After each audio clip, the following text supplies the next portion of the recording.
Cuando nos planteamos hablar de la gracia que hemos recibido de parte de Dios, a mí me preocupa si realmente el término gracia es una idea que se ha sentado en nuestra mente o es una idea que comprendemos para poder explicarla. Porque de parte de Dios hacia nosotros entendemos mucho de lo que Dios ha hecho de manera inmerecida a favor nuestra. Pero no sé si esa idea la tenemos completa para que puedan caber muchas otras personas y poder entender el mismo privilegio que Dios me ha dado a mí, que lo puedan tener otras personas. Y de ahí es que muchas veces la gracia, el término gracia, lo podamos entender bien, que sabemos que es un don inmerecido porque Dios nos ha dado algo que no merecíamos. Hasta ahí lo entendemos con referencia hacia nosotros. Pero el mensaje del Evangelio es tan grande y tan amplio que en nuestro entendimiento acerca de lo que es la gracia, tenemos que entender que caben todas las personas. Todas las personas, de todas las etnias, de todas las razas y de todas las culturas. Ahí es donde en muchas ocasiones nosotros podemos cegar un poco el término gracia, porque es tan amplio que muchas veces se queda corto cuando lo aplicamos solamente a nuestras circunstancias. Porque cuando leemos un poco la Biblia y encontramos historias tan diametralmente opuestas entre el bloque del Antiguo Testamento y el bloque del Nuevo, parece que estamos hablando de dos personajes bien distintos. En el Antiguo Testamento vemos manifestaciones que le aplican a Dios con una crueldad y con una fiereza que yo no sé si es parte de la percepción del escritor. Porque la manifestación de Dios en el Nuevo Testamento es todo bondad, perdón, reconciliación, restauración, renovación. Y en el Antiguo Testamento parece que vemos una actitud de Dios muy, muy cruel. O no habéis leído historias del Antiguo Testamento que os chocan. Por lo menos a mí. ¿Sí? Pero, ¿cómo entender que la gracia de Dios nace del corazón de Dios, de una misma actitud, de una misma conducta, que es el mismo en la parte anterior y el mismo en la parte posterior? ¿Cómo podemos ver gracia de Dios en el Antiguo Testamento? ¿Cómo poder ver la misma gracia de Dios en el Nuevo? Porque el corazón de Dios es tan amplio que dice el Génesis que Dios diseñó todo bajo aquella promesa dada a Abraham para que la gracia de Dios cubriera no solamente a unos, sino a todos. Y ahí es donde en muchas ocasiones la gracia, cuando nosotros la entendemos de una manera muy personal, la cegamos, porque no vamos a poder y saber explicarla. La Biblia dice que este es un misterio que ha estado escondido por muchos años y ha sido revelado, enseñado y puesto en evidencia para que todos podamos comprender hasta dónde alcanza la grandiosidad de la gracia de Dios que mete a todas las personas en una misma condición. Para que Cristo sea esa persona que viene en favor y en rescate de toda la gente que hemos estado separadas de Dios. Dice, yo tengo ventaja sobre vosotros porque lo tengo aquí, escrito. Dice la carta a los Colosenses, capítulo 1, versículos 26 y 27. El misterio que había estado oculto desde los siglos y edades, pero que ahora ha sido manifestado a los santos, a quienes Dios quiso dar a conocer las riquezas de su gloria, de este misterio entre los gentiles, que Cristo es en vosotros la esperanza de gloria. Dice también en Efesios capítulo 3, por esta causa, yo Pablo, prisionero de Cristo Jesús por vosotros los gentiles, si es que habéis oído de la administración de la gracia de Dios que me fue dada para con vosotros, que por revelación me fue declarada el misterio, como antes lo he escrito brevemente. Leyendo lo cual podéis entender cuál sea mi conocimiento del misterio de Cristo. Misterio que en otras generaciones se nos dio a conocer a los hijos, no se dio a conocer a los hijos de los hombres, como ahora ha sido revelado a los santos, apóstoles, profetas por el Espíritu. Que los gentiles son coherederos y miembros del mismo cuerpo, copartícipes de la promesa de Cristo Jesús, por medio del Evangelio, del cual yo fui hecho ministro, por lo cual doy gracias a Dios que me ha sido dado según la operación de su poder. Efesios 3. Es completo el capítulo, pero vamos a quedarnos ahí. Entender la gracia muchas veces no está relacionada con nuestro conocimiento, ni con nuestra sabiduría, ni con nuestro saber hacer bien, sino que está relacionada con nuestra actitud. ¿Cómo puedo yo entender la gracia de Dios? No al tamaño que tú lo entiendes, sino a la amplitud de lo que es el corazón de Dios, que es mucho más de lo que tú piensas y de lo que yo pienso. Ahí es donde muchas veces con el paso del tiempo nos atascamos. La gracia de Dios abarca una amplitud impresionante, mucho más de lo que tú piensas y de lo que yo pienso. Pero ¿cómo puede ser que yo entienda esto? La Biblia dice que esto sucede por revelación. Y tú puedes decir, ¿y qué es revelación? Es dar a conocer algo que está oculto, que Dios me ayuda a mí a comprenderlo. ¿Sí? Pablo dice en Gálatas, esto no me lo enseñó ningún hombre, ni me lo enseñó ni me lo reveló ninguno, esto me lo reveló el Señor. Y podemos preguntar, ¿qué es lo que el Señor le reveló a Pablo? El misterio de su bondad. No le enseñó otra cosa. Viniendo de donde venía Pablo, todo el mundo no cabía en su mente. Cabían unos tipos de personas que cumplían una serie de leyes, una serie de normas y una serie de mandamientos. El resto no tenía cabida. ¿Qué fue lo que Dios le reveló a Pablo? El misterio de la bondad de Dios. Algo que no cabía en su mente en principio, pero que en alguna forma lo que la palabra de Dios habla acerca de revelar es que había habido un misterio oculto por mucho tiempo y en nuestro tiempo Dios ha permitido que lo conozcamos y lo comprendamos. No con respecto a nosotros, sino con respecto a la multitud de personas por las cuales Dios se ha dignado en buscarlas y darle el perdón de pecados y la reconciliación con Dios. ¿Sí? ¿Tú entiendes que aparte de ti cabe mucha gente en la bondad de Dios? A veces cuando nosotros queremos entender la gracia de Dios, la tenemos que entender desde el punto de vista de lo que Dios nos ha dado y de la cabida que tiene mi prójimo en esa bondad de Dios. Si el prójimo no tiene las mismas garantías, el mismo valor, el mismo reconocimiento y el mismo trato de Dios, todavía te queda por entender parte de la gracia de Dios. Fijaros, en alguna forma, cómo Jesús dice en el capítulo 11 del Evangelio de Mateo, Padre, yo te doy gracias porque escondiste estas cosas de los sabios y de los entendidos y se las revelaste a los niños. Sí, Padre, porque así te agradó. ¿Para quién y cómo está guardada esta revelación de la gracia de Dios, que es el entender el misterio de la bondad de Dios? ¿Para quién está guardado? Para la gente y las personas que tienen la actitud correcta, la actitud de humildad, la actitud de sometimiento a Dios, a los cuales Dios les revela porque Él ha hecho un acto tan grande en favor de la gente que no se lo merecía. Y eso no es fácil de entender. Escondiste estas cosas. No es que Dios haga grupos a los que le revela unas cosas porque le caigan más simpáticos y se lo oculte a otros.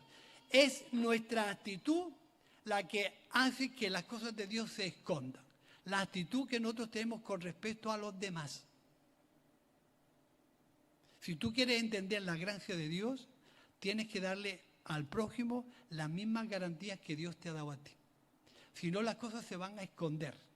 No vas a entender nada más que cosas, ideales y argumentos religiosos que se van a sentar aquí, pero la amplitud de la gracia de Dios no la vas a entender, porque va en relación a tu actitud con respecto a tu prójimo.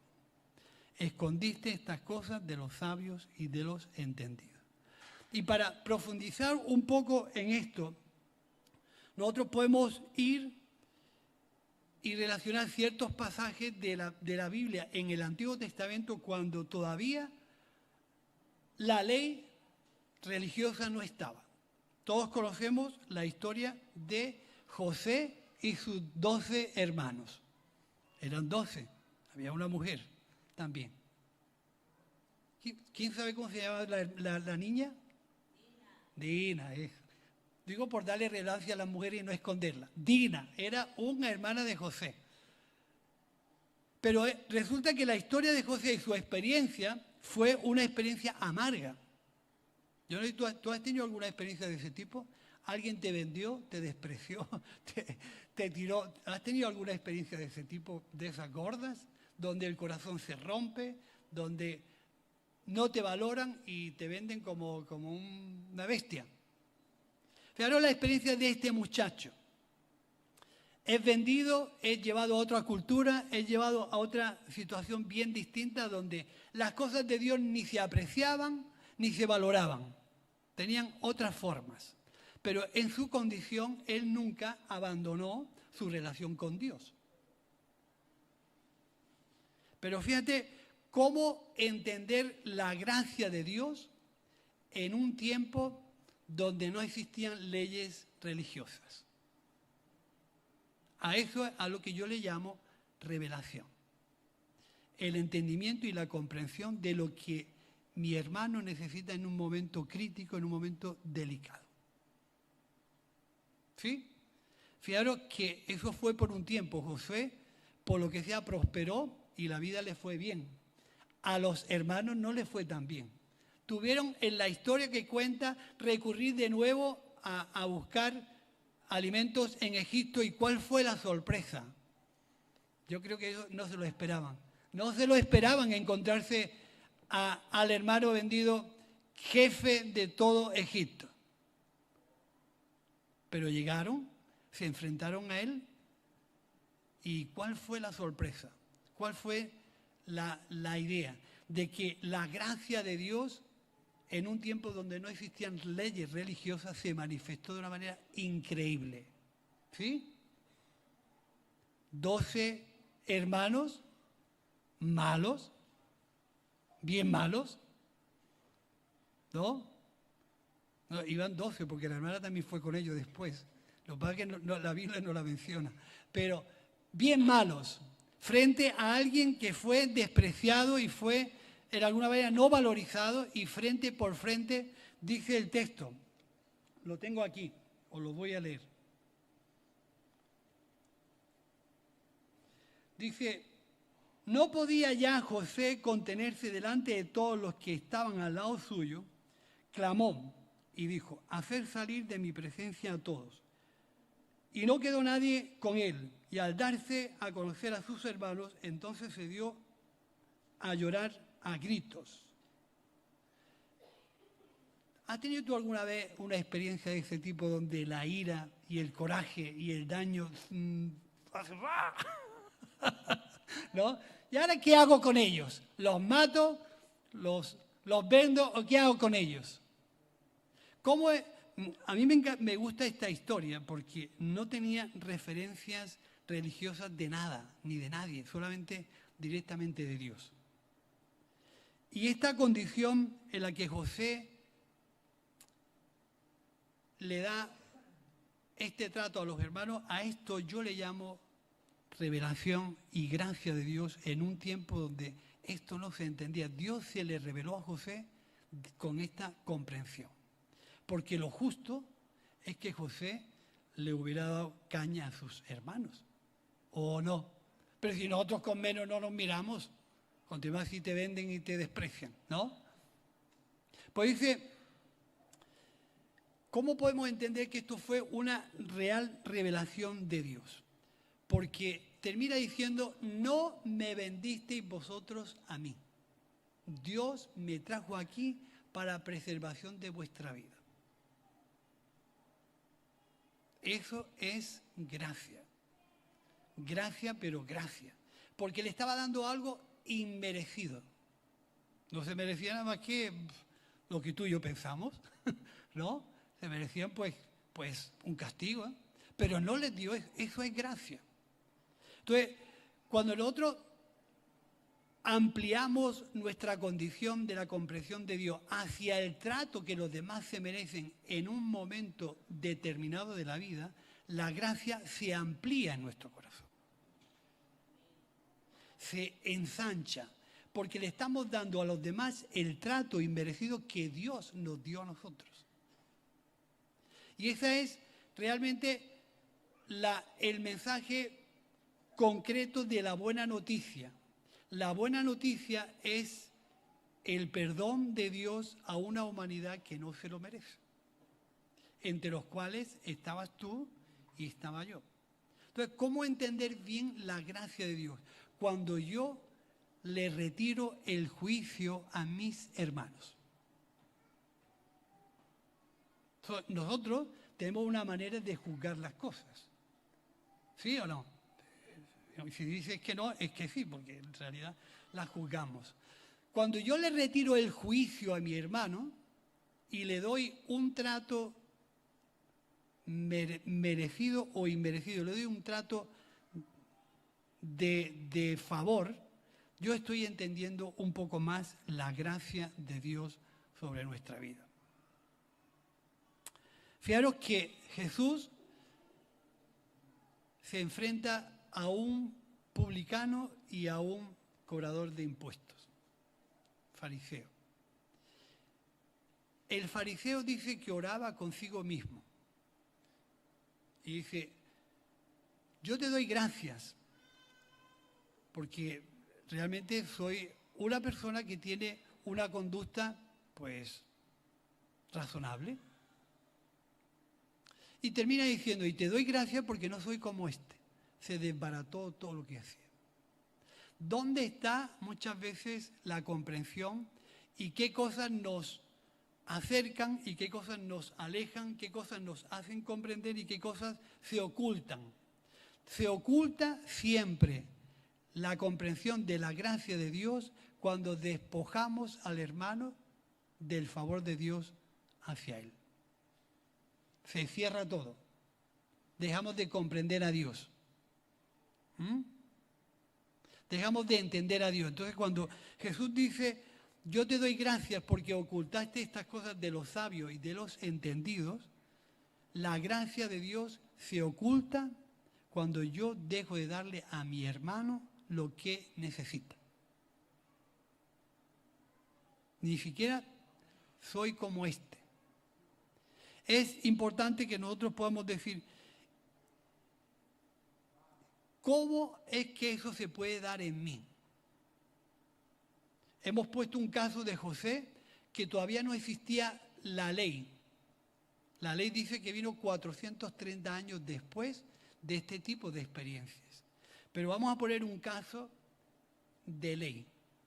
Capítulo 51 del libro de los Salmos.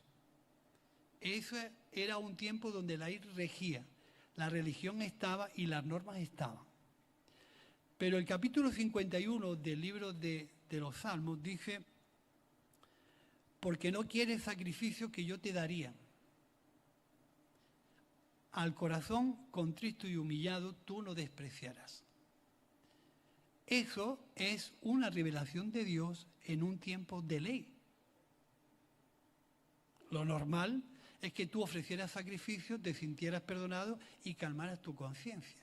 Pero ¿cómo entendió David en un tiempo de ley que no es lo que Dios le estaba pidiendo? Estaba entendiendo la gracia de Dios porque él venía de una historia bien compleja. Él venía de una historia que, como todos sabemos, no se había portado muy bien. Pero lo que Dios le estaba demandando de él era algo tremendamente importante, que el corazón pudiera evolucionar, ampliar el perdón de Dios para poder entender cómo tratar a su hermano. Y en esta mañana a mí me gustaría que nosotros pudiéramos tener la capacidad de cómo entender, comprender y asimilar lo que ha ocurrido de Dios hacia ti.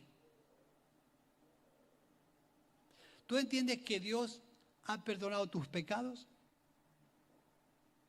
¿Entiendes que Dios te ha perdonado sin merecerlo? ¿Entiendes también que Dios le ha dado el mismo trato a la gente que no es como tú? Si eso no existe, todavía nos queda camino por aprender. ¿Sí? Todavía nos queda camino por aprender en cuanto a lo que es la gracia de Dios. Fijaros, capítulo 10 del libro de los Hechos. ¿Por qué la gracia de Dios en este aspecto tiene que ver con el trato que le damos a los demás? La historia de nuestro amigo Pedro. Pedro el travieso, Pedro el trotamundo, el de historias. ¿Sabéis que Pedro estaba, dice el libro de los Hechos, orando en la azotea y Dios le habló? Y le dijo, tienes que ir a tal sitio y hablarle de la buena noticia a los gentiles. Como que... Y dijo, yo de ahí no voy a comer. Pedro, mate y come. No. Yo de ahí no voy a comer. Pedro, mate y come. Yo de ahí no voy a comer hasta que accedió. Capítulo 10 del libro de los Hechos. Él se presenta delante de la casa de Cornelio. Y lo primero que a este hombre se le ocurre decir es lo que tú y yo no aguantaríamos nunca. Vosotros sabéis cuán abominable es para mí, siendo judío, venir a tu casa. ¿Serías tú capaz de aguantar un desprecio tan así? Pero Dios me ha mostrado, importante esto, Dios me ha mostrado que a ningún hombre, llame común o inmundo. A ninguno. Cuando nosotros accedemos a comer de lo que Dios quiere enseñarnos, es que la gracia de Dios se amplía. Es que la gracia de Dios se ensancha en nosotros. Pero cuando mantenemos ciertas diferencias y nos mantenemos en nuestros criterios de decir, yo de ahí no como, por ahí no paso, entonces es que la gracia de Dios se cierra y lo que tú tienes que entender y comprender se esconde. Por lo tanto, podemos entender en principio, la gracia es un don inmerecido. La gracia se revela a la gente que tiene la actitud y la conducta correcta. La gracia hace que nosotros entendamos realmente la bondad de Dios. ¿Cómo es que eso se puede dar en mi vida? Cuando yo le doy a mi hermano el trato y el merecimiento que necesita. No que se merece, el que necesita. El que necesita. Fijaros, Lucas capítulo 18 que habla acerca del publicano y el fariseo. Y también la parábola de los viñadores que van a trabajar. La queja muchas veces que nosotros tenemos en nuestro interior es que Dios nos iguale y nos ponga a todos por igual. Yo entiendo que Dios te perdone y entiende Dios que te ame, pero que tú seas como yo, eso ya no lo trago. Eso ya no lo digiero bien. Entonces, la parábola de la gente que va a trabajar a la viña, más que poner referencia entre lo que uno cobra y lo que debía haber cobrado y lo que le pagaron a uno y lo que tenían que haberle pagado a los otros, lo que refleja es un acto de soberbia y de orgullo de que Dios ha tratado a este como a mí. No está tanto en el dinero del día, sino es que tú lo has hecho igual a mí. Y cuando nosotros tenemos esa actitud, la gracia de Dios se cierra y dejamos de entender los misterios de la obra de Cristo, que es el reflejo de la bondad de Dios inmerecida a todos, entre los cuales estabas tú y estoy yo. Y entonces, el hecho de que este sea igual que yo, eso ya no lo digiero bien. Y la queja de Dios es, ¿tienes tú algo contra mí porque yo sea bueno? Es que Dios es bueno, pero bueno para ti y bueno para este. No es bueno solamente para ti. Entonces, la perspectiva de cómo entendemos el perdón de Dios hacia nosotros y la perspectiva de cómo es el perdón de Dios hacia los demás es el gran problema de esconderse la gracia de Dios en nuestra comprensión. No sé si vosotros estéis de acuerdo, pero en alguna forma, cuando Dios trata al pueblo de Israel de una forma tan impresionante, en un tiempo donde la ley religiosa no existía, podemos entender que el Dios de la gracia es el mismo en el Antiguo Testamento y en el Nuevo. Porque no podemos hallar un Mr. Jekyll y un Mr. Hyde teniendo actitudes diferentes. No puede ser. Entonces dice que la ley vino por medio de Moisés y la gracia y la verdad han venido por medio de Jesús, que es el unigénito Hijo de Dios, el cual procede de Dios y nos ha enseñado quién es Dios. Entonces, si Jesús procede de Dios, todo lo que ocurrió en el Antiguo Testamento donde Dios intervino de una manera real es gracia de Dios. 40 años alimentando a un pueblo, vistiéndolo, sosteniéndolo con pan, carne, vestidos, una nube de día, una nube de fuego de noche. Eso es gracia de Dios. ¿Sí? Entonces, cuando nosotros entramos a ampliar nuestro conocimiento del favor de Dios hacia nosotros y qué repercusión tiene la buena noticia en cuanto a los demás, tenemos que terminar no asombrándonos como se asombraron la gente a la que Pedro le tuvo que explicar qué es lo que había sucedido con Cornelio y su gente. Cuando Pedro tuvo que explicar esto a la iglesia, la reflexión de la iglesia última dice, amigo, con que esta gente también son llenos del Espíritu, como diciendo, esto es difícil de entender. Dice, ¿esto cómo es? ¿Esta gente son iguales que a nosotros? Entonces nosotros, como buenos administradores de la multiforme gracia de Dios, tenemos que ampliar nuestra mentalidad, nuestro corazón, nuestra gratitud, nuestra intencionalidad de que Dios se revele en toda su pureza en nuestro corazón, para que cuando yo le tenga que explicar a alguien en una necesidad de urgencia, en una necesidad realmente última, es decir, tienes una oportunidad de acercarte a Dios porque Dios te ama. ¿Cómo puedo yo hacer eso en una amplitud si no lo he entendido de manera prioritaria en mí? Tengo que entenderlo, porque no lo puedo explicar. Si no lo entiendo para mí, cuando vea situaciones diferentes en la calle, voy a decir, bueno, que te predique otro, porque yo no te predico.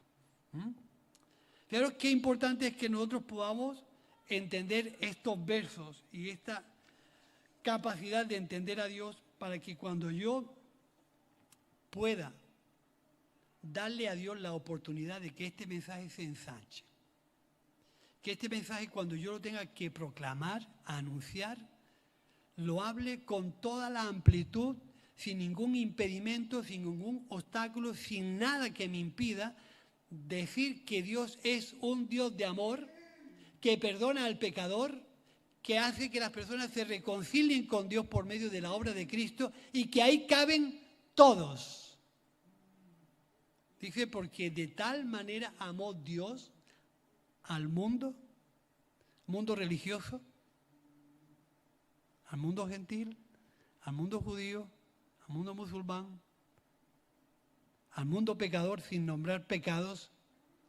Dios tiene una amplitud de perdón tan impresionante que los que no caben en tu mente y en mi mente, ya Dios los admitió hace muchos años. En ti serán benditas todas las naciones de la tierra. Y dice Gálatas que esta promesa Dios se la da a Abraham en la circuncisión o en la incircuncisión. Es otro tema para otro día. Dice que se la dio en la incircuncisión para que todos los que no estaban sujetos a una ley pudieran tener la oportunidad de la gracia de Dios. Así que muchas veces nuestra circuncisión se hace inválida de entender a Dios cuando en nuestra mente solamente cabe un tipo de personas. Cuando en nuestra mente solamente cabe la élite. Cuando en nuestra mente solamente cabe una cultura o un grupo de gente. Tú te tienes que plantear, y yo me planteo, ¿cómo puedo yo explicar la gracia de Dios en toda su extensión si no entiendo esa anchura que hay en el corazón de Dios cuando por medio de un acto ilícito Dios, en lugar de juzgar, perdona? Ejemplo, el hijo pródigo, que es un evangelio en un capítulo. Dios, por medio de esa parábola, refleja muy bien qué es gracia y qué no es gracia. Alguien que se porta mal, que teóricamente está diciendo al Padre, mi deseo es que te mueras cuanto antes porque quiero disfrutar mi herencia, pero si no te mueres antes, dame lo que me pertenece que yo quiero disfrutar sin ti. ¿Sí? En ocasiones nosotros hemos decidido vivir sin contar con Dios en nuestra vida. Pero cuando hemos querido volver a Dios, Dios no nos dio la cartilla diciendo, amigo, ahora te voy a pillar aquí, te la voy a dar todas. Dice que el reflejo de la gracia de Dios es que Dios salió a buscar al Hijo y lo abrazó y le hizo un festín. Pero la parte negativa de esa historia es la que el hermano mayor nunca entendió. El hermano mayor nunca entendió cómo esa gracia podía ser parte de su interior. Y resulta que cuando Jesús refleja esa parábola, el hijo mayor se enfada. ¿Y sabéis cuál es lo triste de la historia? Que si el hijo mayor estuviera viviendo hoy, todavía estaría enfadado. Todavía estaría enfadado porque no entendió esa calidad de amor que el padre le dio al hijo menor. Estaba viviendo siempre en una mentalidad de reglamentación, de normas y de leyes, de cumplimiento y de saber hacer. Dice, yo lo hice todo bien y en realidad me merezco el trato de Dios, pero este que se ha portado mal no se merece el trato de Dios. Entonces casi siempre, para tener una amplitud de la gracia de Dios, tiene como referencia el trato que yo le estoy dando a mi prójimo. Si yo a mi prójimo le doy un buen trato, aunque sea inmerecido, pero entiendo que Dios me lo dio a mí primero, y que por esa actitud de comprensión de lo que Dios ha hecho en mí, es que yo tengo en referencia el trato que yo le tengo que dar a mi hermano. Pero esas dos actitudes de la parábola del hijo perdido no nos tienen que extrañar en nuestro tiempo. Tenemos que evitar que las iglesias, que nuestra fe se convierta en una práctica de la mentalidad del hijo mayor. En la mentalidad del hijo mayor no cabía la bondad de Dios, cabía el cumplimiento de lo que él sabía hacer. Pero Dios no cabía ahí. No podía entender que Dios tuviera una manifestación de ese tipo. y en la calidad del hijo menor abrazó con toda su alma una situación que él realmente había vivido muy mal y que se sorprendió de que Dios lo perdonara.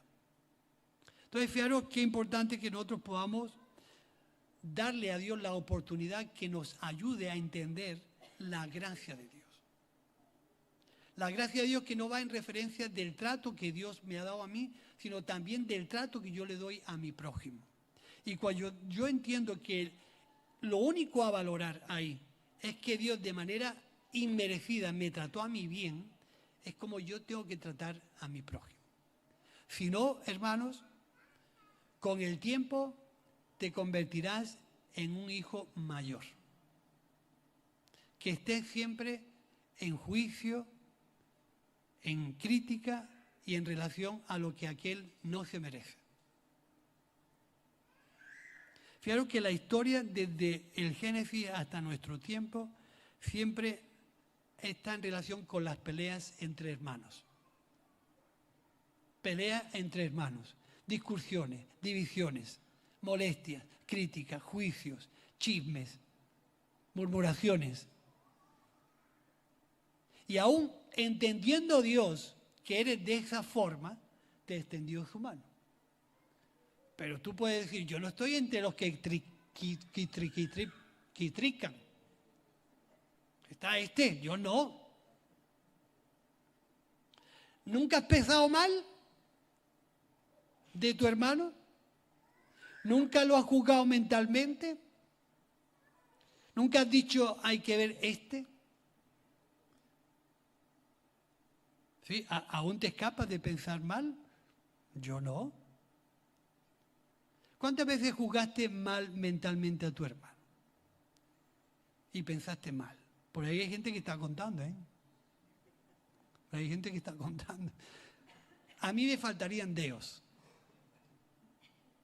Por eso cuando Dios me permitió servirlo, me di por inmerecido. ¿Cómo me pides a mí que te sirva? Y me llamas a servirte. Y me llamas a publicar una noticia que desde mi corazón yo no merecía. Y por eso es la necesidad de entender bien. Tengo que entender bien la gracia de Dios, tengo que comprenderla. Señor, te pido que te reveles a mí de una manera no mental, sino que yo pueda interiorizar la gracia de Dios de tal forma que pueda explicarla. Que pueda ampliar mi mentalidad de tal forma que quepa la humanidad entera como cabe en el corazón de Dios. Entonces, si tú te mantienes en el por qué a este le pagas más, si te mantienes por qué a este le perdonas siendo alguien tan despreciable, si te mantienes yo no soy como este, si te mantienes en ese privilegio de decir, sí, está bien, pero este no es igual que yo, la gracia de Dios se va a cerrar, se va a esconder. Y lo que vas a mantener con el tiempo es la posibilidad de convertirte en un hijo mayor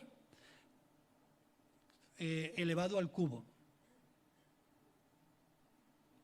donde tú entiendes que es tus méritos y tu trabajo el que te permiten estar en pie. Y cuando todo eso se desmorone, te das cuenta que el hombre sin Dios no es nada. Que si no fuera por el perdón de Dios, por la reconciliación con Dios, porque Dios te ha admitido a ti sin merecerlo, no serías nada. Te quedas sin nada. Entonces tenemos que aceptar la gracia de Dios de tal forma que podamos darle a nuestro hermano el trato que necesita. Y nos damos cuenta que el regalo de Dios es tan grande que debemos de tener la gratitud, la generosidad, el agradecimiento de que Dios nos haya permitido decirle a la gente cuán grande es Dios, que me admitió a mí primero,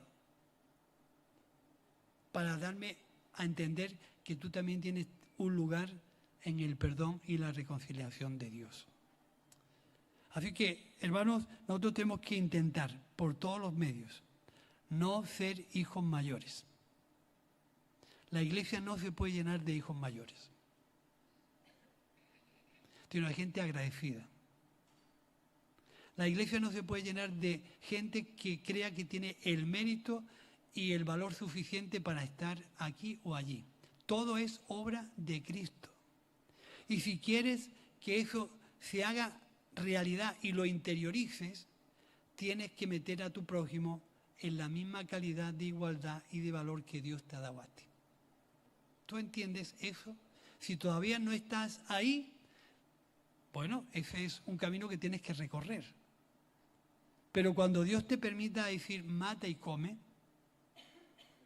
de aquellas cosas que tu mentalidad, tu estructura religiosa, tu argumento evangélico te hace estar ahí, mientras no obedezcas al trato de Dios que te está diciendo, hay gente que te necesita y tienes que romper estructuras religiosas, tienes que romper argumentos tuyos para darle la posibilidad de entender que hay un mundo de gente, en este caso el ejemplo de Pablo, de gentiles, que están necesitados que tú les hables de la buena noticia. Pero en tu mente tú estás diciendo que no. Y hay circunstancias y situaciones que tu corazón está diciendo, yo no como de ahí, no me voy a contaminar. No me voy a contaminar. Tienes que permitir que Dios avance en esa amplitud en tu corazón. Tienes que permitir que Dios se ensanche en tu interior. Si no, la gracia de Dios va a estar retenida por años. Y con el tiempo, ya te lo adelanto, con el tiempo serás un hijo mayor en la iglesia evangélica. Un hijo que no admita la bondad de Dios. ¿Tienes tú algo que decir porque yo sea bueno? Dios es bueno. Entonces, a veces la perspectiva de Dios la reflejamos por nuestra experiencia. Todos los escritores del Antiguo Testamento, cuando escriben, tienen una mentalidad de Dios. Y con respecto a esa mentalidad, esa experiencia, ese zoom que los acerca y ese zoom que los aleja, escriben acerca de Dios. ¿O no habéis leído salmos donde dice, Señor, ven a socorrerme y haz justicia contra mis enemigos y cárgate a todo bicho viviente? En el Nuevo Testamento te dice, manda fuego del cielo y carga esto también. Así que nosotros no estamos libres. ¿Sí o no? Entonces, nuestra experiencia, te pregunto, ¿tu experiencia con Dios es de la bondad de Dios? ¿Has tenido una buena experiencia con Dios? ¿Sí? ¿Sí o no? Pues tienes que hablar de esa experiencia. ¿Has tenido una experiencia mala de Dios? También sí, decir sí. Pues yo digo que sí. Una experiencia mala. ¿Pero cambia la identidad de Dios? No. Por lo tanto, lo que yo tengo que hacer es ampliar quién es Dios, hasta dónde llega su bondad y su corazón para admitir mi experiencia negativa y mi experiencia positiva. Porque no depende de mi experiencia con Dios, sino de quién es Dios. ¿Sí o no? Eso, porque es que si yo hablo de mi experiencia negativa, dejaría la iglesia. ¿Sí? ¿O soy yo solo? Yo creo que a lo mejor hay más de uno. Pero tengo que buscar en esa profundidad que Dios me quiere hacer entender y comprender quién es de verdad y cómo representa la bondad de Dios. Para que cuando yo hable al mundo, tenga una experiencia más o menos, pueda decir con rotundidad quién es Dios. No equivocar a la gente, no manipularla y no darle a entender un Dios equivocado. Porque el Dios que se revela por medio de Jesús es el amor personificado de quién es Dios en su totalidad. ¿Entendéis? Y ese misterio que había estado oculto por muchos años, Dios ha permitido revelarse, entenderse y comprenderse a tu vida para que tú puedas hablar de la realidad de Dios. Así que si Dios te dice, mata y come, mata y come. Y ve allí. Y te encontrarás gente que no te gusten. Te encontrarás gente que... pero hablarás de la bondad de Dios. Así que nos ponemos en pie y oramos. Y pídele a Dios que te muestre, que te ayude, que te permita comprender cómo Dios en un momento crucial de tu vida te ayudó, te restauró, te consoló, te fortaleció. Y si tú no te lo merecías, también hay mucha gente que no se le merece, pero tienes que hablar de la realidad de Dios. Padre, te damos gracias en esta mañana.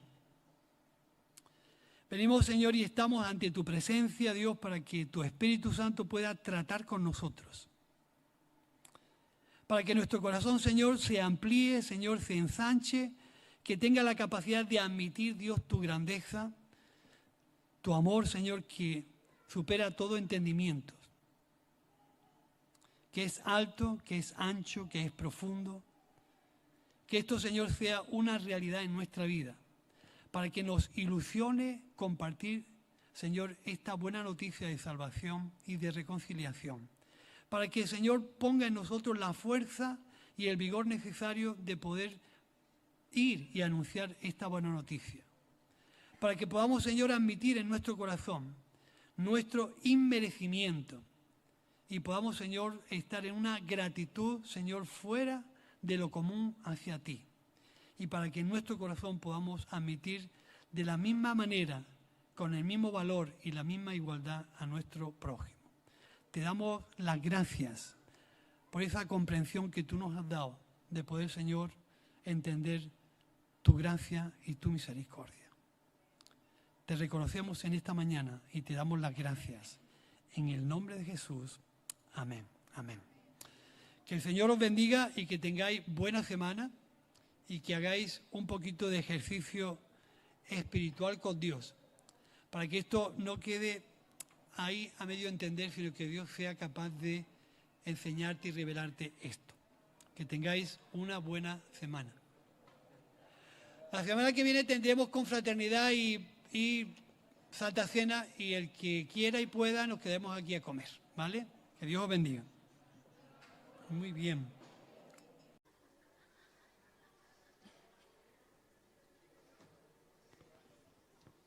Sí, hola. Sí. Hola. Sí.